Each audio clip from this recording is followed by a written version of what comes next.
요나서 1장. 주님께서 아미떼의 아들 요나에게 말씀하셨다. 너는 어서 저 큰 성읍 니느웨로 가서 그 성읍에 대고 외쳐라.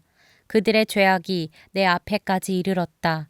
그러나 요나는 주님의 낯을 피하여 스페인으로 도망가려고 길을 떠나 욥바로 내려갔다. 마침 스페인으로 떠나는 배를 만나 뱃삭을 내고 사람들과 함께 그 배를 탔다. 주님의 낯을 피하여 스페인으로 갈 셈이었다. 주님께서 바다 위로 큰 바람을 보내시니 바다에 태풍이 일어나서 배가 거의 부서지게 되었다. 뱃사람들은 두려움에 사로잡혀 저마다 저의 신들에게 부르짖고 저희들이 탄 배를 가볍게 하려고 배 안에 실은 짐을 바다에 내던졌다. 요나는 벌써부터 배 밑창으로 내려가 누워서 깊이 잠들어 있었다. 마침 선장이 그에게 와서 그를 보고 소리를 쳤다. 당신은 무엇을 하고 있소? 잠을 자고 있다니. 일어나서 당신의 신에게 부르짖으시오. 행여라도 그 신이 우리를 생각해 준다면 우리가 죽지 않을 수도 있지 않소. 뱃사람들이 서로 말하였다. 우리가 어서 제비를 뽑아서 누구 때문에 이런 재앙이 우리에게 내리는지 알아봅시다. 그들이 제비를 뽑으니 그 제비가 요나에게 떨어졌다. 그들이 요나에게 물었다. 우리에게 말하시오. 누구 때문에 이런 재앙이 우리에게 내렸소? 당신은 무엇을 하는 사람이며 어디서 오는 길이요? 어느 나라 사람이요? 어떤 백성이요? 그가 그들에게 대답하였다. 나는 히브리 사람이요. 하늘에 계신 주 하나님, 바다와 육지를 지으신 그분을 섬기는 사람이요. 요나가 그들에게 자기가 주님의 낯을 피하여 달아나고 있다고 말하니 사람들이 그 사실을 알고 겁에 질려서 그에게 소리쳤다.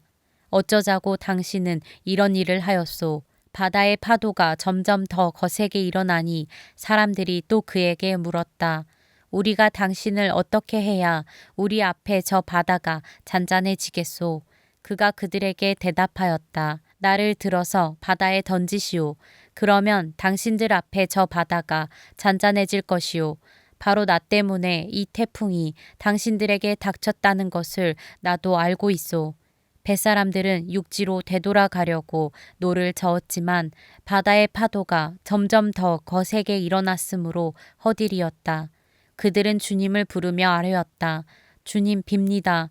우리가 이 사람을 죽인다고 해서 우리를 죽이지 말아 주십시오. 주님께서는 뜻하시는 대로 하시는 분이시니 우리에게 살인죄를 지우지 말아 주십시오. 그들은 요나를 들어서 바다에 던졌다. 폭풍이 일던 바다가 잔잔해졌다. 사람들은 주님을 매우 두려워하게 되었으며 주님께 희생 제물을 바치고서 주님을 섬기기로 약속하였다. 주님께서는 큰 물고기 한 마리를 마련하여 두셨다가 요나를 삼키게 하셨다. 요나는 사흘 밤낮을 그 물고기 뱃속에서 지냈다. 요나서 2장. 요나가 물고기 뱃속에서 주 하나님께 기도드리며 아뢰었다.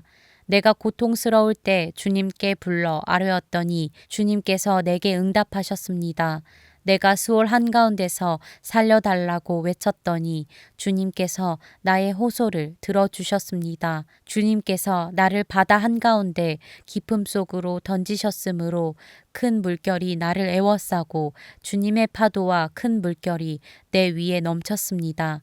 내가 주님께 아뢰기를 주님의 눈 앞에서 쫓겨났어도 내가 반드시 주님 계신 성전을 다시 바라보겠습니다. 하였습니다. 물이 나를 두르기를 영혼까지 하였으며 깊음이 나를 에워싸고 바다풀이 내 머리를 휘감았습니다. 나는 땅속 맷뿌리까지 내려갔습니다. 땅이 빗장을 질러 나를 영영 가두어 놓으려 했습니다만 주 나의 하나님 주님께서 그 구덩이 속에서 내 생명을 건져주셨습니다. 내 목숨이 힘없이 꺼져갈 때에 내가 주님을 기억하였더니 나의 기도가 주님께 이르렀으며 주님 계신 성전에까지 이르렀습니다. 헛된 우상을 섬기는 자들은 주님께서 베풀어 주신 은혜를 저버립니다. 그러나 나는 감사의 노래를 부르며 주님께 희생 제물을 바치겠습니다. 서원한 것은 무엇이든지 지키겠습니다. 구원은 오직 주님에게서만 옵니다. 주님께서 그 물고기에게 명하시니 물고기가 요나를 뭇에다가 뱉어냈다. 요나서 3장. 주님께서 또다시 요나에게 말씀하셨다.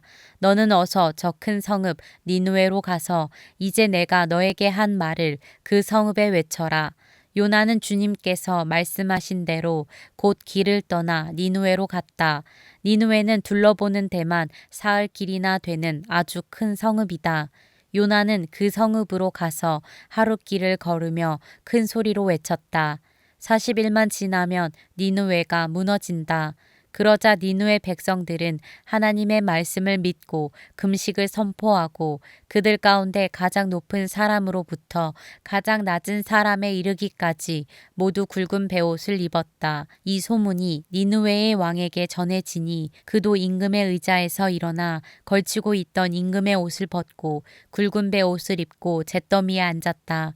왕은 니느웨 백성에게 다음과 같이 선포하여 알렸다. 왕이 대신들과 더불어 내린 칙명을 따라서 사람이든 짐승이든 소떼든 양떼든 입에 아무것도 대서는 안 된다. 무엇을 먹어도 안 되고 물을 마셔도 안 된다. 사람이든 짐승이든 모두 굵은 베옷만을 걸치고 하나님께 힘껏 부르짖어라. 저마다 자기가 가던 나쁜 길에서 돌이키고 힘이 있다고 휘두르던 폭력을 그쳐라. 하나님께서 마음을 돌리고 노여움을 푸실지 누가 아느냐.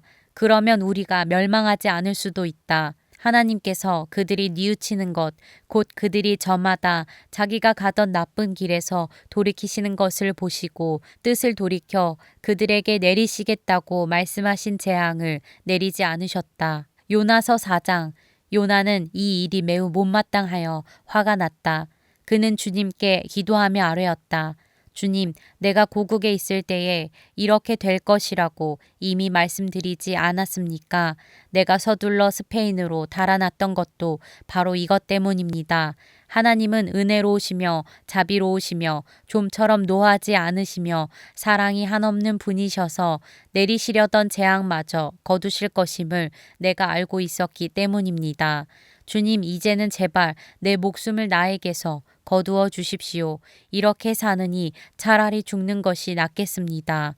주님께서는 내가 화를 내는 것이 옳으냐 하고 책망하셨다. 요나는 그 성읍에서 빠져나와 그 성읍 동쪽으로 가서 머물렀다. 그는 거기에다 초막을 짓고 그 그늘 아래에 앉았다. 그 성읍이 어찌 되는가를 볼 셈이었다. 주 하나님이 박넝쿨을 마련하셨다. 주님께서는 그것이 자라올라 요나의 머리 위에 그늘이 지게 하여 그를 편안하게 해주셨다.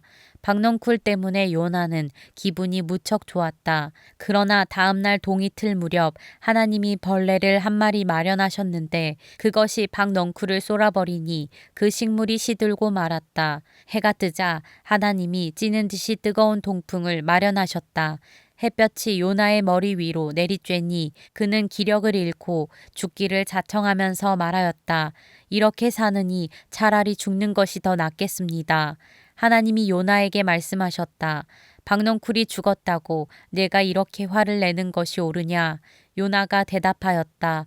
옳다뿐이겠습니까? 저는 화가 나서 죽겠습니다. 주님께서 말씀하셨다. 내가 수고하지도 않았고 내가 키운 것도 아니며 그저 하룻밤 사이에 자라났다가 하룻밤 사이에 죽어버린 이 식물을 내가 그처럼 아까워하는데 하물며 좌우를 가릴 줄 모르는 사람들이 12만 명도 더 되고 짐승들도 수없이 많은 이 큰 성읍 니느웨를 어찌 내가 아끼지 않겠느냐.